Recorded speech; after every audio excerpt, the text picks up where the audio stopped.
Section 8.2, the quadratic formula. Each time we solve a quadratic equation by completing the square, the procedure is the same. Here we develop a formula that condenses this work. So we're going to start with the generic form of a quadratic equation in standard form, ax squared plus bx plus c equals 0, where a is not equal to 0. Something that we call the quadratic formula is the result of completing the square on this general form, which allows us to find the solution to this quadratic equation. X is equal to the opposite of b, or negative b, plus or minus the square root of b squared minus 4ac, the entire quantity, over 2a, where a is the coefficient on the x squared term, b is the coefficient on the linear term, and c is our constant term. For the quadratic formula to work, our equation does have to be in standard form, which means it is equal to 0. So let's use the quadratic formula then, which has built into it completing the square. Our work's been done for us. It's a matter of identifying the coefficients and plugging them into the quadratic formula. So here we have a polynomial, and more particular a quadratic equation that they're asking us to solve. It's in standard form of ax squared plus bx plus c equal to 0, where we can identify the coefficient a on our highest degree term is equal to 1. The signs agree. The coefficient of b then, or the coefficient of x, which is b, is equal to 4. Our signs don't agree here, but a minus can be written as plus a negative, so our constant term, or c, is equal to negative 7. To solve this equation then, we will replace the variables in the quadratic formula with the values that are particular to this equation. So we have negative b plus or minus the square root of b squared minus 4ac, this entire expression all over 2a. Plugging in the values that we have, they're asking us to take the opposite of b. Well, b is 4, so it'll be a negative 4, plus or minus the square root of b squared, which is 4 squared, minus 4 times a times c, which is a negative 7. Again, all over the product of 2 times a, which in this problem is 1. Now it's a matter of going through and using order of operations to simplify. I'll leave the negative 4 plus or minus, but underneath the radical, an exponent has the priority over multiplication and subtraction. 4 squared is 16. We have a negative 4 times 1 times a negative 7. The result is 28 all over 2 times 1, which is 2. Simplifying further, underneath the radical, we have the square root of 16 plus 28, which is 44 over 2. This isn't a perfect square, but we can think of 44 as square root of 4 times the square root of 11, with 4 being the largest square root in a factor of this radical. So we'll simplify this further with negative 4 plus or minus the square root of 4, which is 2, times the square root of 11, the simplification of that radical, all over 2. To simplify this further, we can factor before we express it as the rational and the two different roots here. So what's common between the two terms in the numerator is a 2. It leaves a negative 2 plus or minus the square root of 11 all over 2. The 2 over 2 factors cancel out, leaving a 1. Our solution then are these two solutions. X is equal to negative 2 plus square root of 11, or the other solution, I'll call it x sub 2, is equal to negative 2 minus square root of 11 for our solutions. In this next example, before we use the quadratic formula to solve, we need to make sure that our quadratic equation is in standard form so that we get the right values of our coefficients.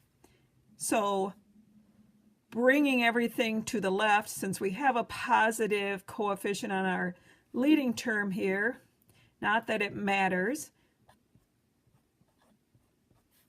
bringing a term to the other side changes its sign, so our negative 10x becomes a positive 10x when brought to the left, as does the 3, and is equal to 0.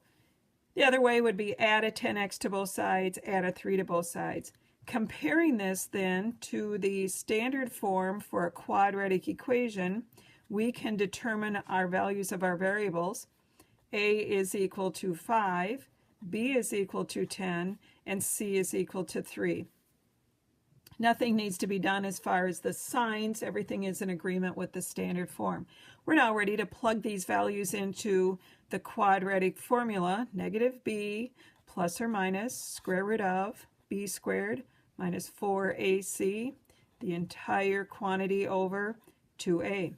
Replacing those variables with the values, we will take the opposite of b. Our b is 10. The opposite would be negative 10 plus or minus 10, or b squared, so that's a 10 squared, minus 4 times a times c, which is a 3. That's all underneath the radical.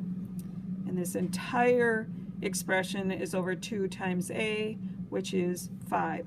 Simplifying further, underneath the radical, 10 squared, our power first, would be 10 times 10 is 100. Next we'll do our multiplication. 4 times 5 is 20, times 3 is 60, so we have a subtract 60 all over 10. Simplifying further, we have the square root of 100 minus 60 is the square root of 40, and anticipating simplifying that, I'm going to write it as 4 times 10 for the simplification here, all over the common denominator of 10. Simplifying that radical, then the square root of 4 is 2, square root of 10 can't be simplified any further over 10. And if we simplify this, then we can factor the numerator. There's a common 2, which will leave a negative 5 plus or minus the square root of 10 all over 10. The 2 divided by 2 in the numerator, and the 10 divided by 2 leaves a 5. Our solutions then, if we separate these, will be, one of our solutions will be negative 5 over that common denominator of 5 plus the square root of 10 over the common denominator of 5, which results in a negative 1 plus square root of 10 over 5. And then the other solution will be exactly the same, only with the minus on the radical. So our second solution will be negative 5 over 5 minus square root of 10 over the common denominator. Now I factored to reduce. We could have put the negative 5 over 10 plus or minus square root of 10 over 10 and reduced them that way. We still would get an equivalent expression, but reducing this, I get the negative 1 minus square root of 10 over 5 for this solution. This next problem doesn't really even look like a quadratic equation in the fact that we have variables in the denominator. We would need to make note of restriction on our denominator, on our domain. Since the variable's in the denominator, we cannot let x equal 0 because we would have an undefined expression. If one of our solutions is 0, we'll have to reject that. But how do we solve this? Well, let's get rid of the fraction aspect to this equation by multiplying every term by the least common denominator, which in this case will have to be an x squared. So to maintain equality, I'm going to multiply each of the three terms by x squared. The x squareds cancel out in the first term, leaving 1. We have a 6 times x squared, and a 1 over x times x will cancel out 1x and leave an x. This looks a lot more like a quadratic equation than putting it in standard form. Again, it doesn't have to have a being a positive number, but from our factoring and so on, we're just kind of accustomed to that. So I'm going to take everything to the right. The negative 6x squared taken to the right will make it a positive, and that's the result of adding 6x squared. I'll leave the x, and then taking the 1, which is positive on the left, will turn it into a negative on the right. We now have our formula in standard form where we can pull off the coefficients. A is equal to 6, the coefficient of our x squared. The coefficient of our linear term is a 1, and our signs don't agree on the c, but minus is the same as plus a negative, so c is equal to a -1 in this case. Plugging these values into the quadratic formula will give us our solution. So let me get that written all over 2a. The opposite of b, since b is 1, it will be a -1 plus or minus the square root of b squared, which is 1 squared, minus 4 times a, which is 6, times c, which is a -1, all over 2 times a. Simplifying, we have 1 squared. Underneath the radical with our multiplication, we have a -4 times 6 times a -1. Those two negatives will make a positive, and 4 times 6 times 1 is 24, all over the common denominator of 12. Let me slide this up so you can see it. Simplifying further, 24 plus 1 is 25 over the common denominator of 12. And good news, we have a perfect square, so we end up with the square root of 5 squared, which is equal to 25, gives us 5 all over 12. The two solutions, when we pull this apart with the plus or minus version, will give us -1 plus 5 over 12, -1 plus, 5, I guess I was doing my adding too quickly there, -1 plus 5 is going to give us 4 over 12, which is equal to 1/3, or the other solution is with the minus version, which will give us a -1 minus 5 over 12. -1 minus 5, or plus a -5, results in a -6 over 12, which reduces down to a -1/2 for a solution. Now, I haven't been taking the time to verify, but we can replace x in our original equation with 1/3 and x with -1/2 to verify that these are solutions.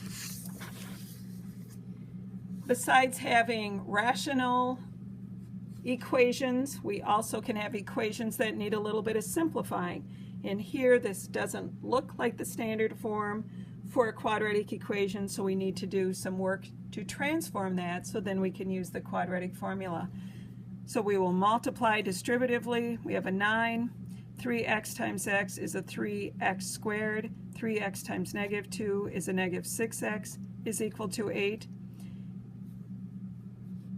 We'll leave the 3x squared. We'll leave the 6x. Subtract an 8 from each side leaves us with a +1.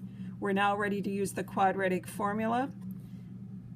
Pulling off the values, we have a of 3, b of -6, c of 1. So we'll take the opposite of b, which is 6, plus or minus the square root of b, which is -6 in our equation squared, minus 4 times a times c, which is 1, all underneath the radical, over the denominator of 2 times a, which is our 3. Simplifying this, we have negative 6 squared. Negative 6 times negative 6 is 36. Negative 4 times 3 times 1 is a negative 12, all over 6. And simplifying this, we will end up with 6 plus or minus the square root of 24 over 6. Simplified radical form, since 24 is 4 times 6, the square root of 4 would give us a 2, leaving the square root of 6 over 6. And simplifying this, we have a common 2. Factoring out a 2 in the numerator leaves a 3 plus or minus square root of 6 over 6. The 2 cancels out a 2 in the denominator, leaving a 3, so that our final answer is going to be one of them, 3 plus, I should say 3 over the common denominator, 3 plus square root of 6 over 3, which simplifies to a 1 plus square root of 6 over 3. Or the other solution is first term over the common denominator 3 minus square root of 6 over 3, which gives us 1 minus square root of 6 over 3.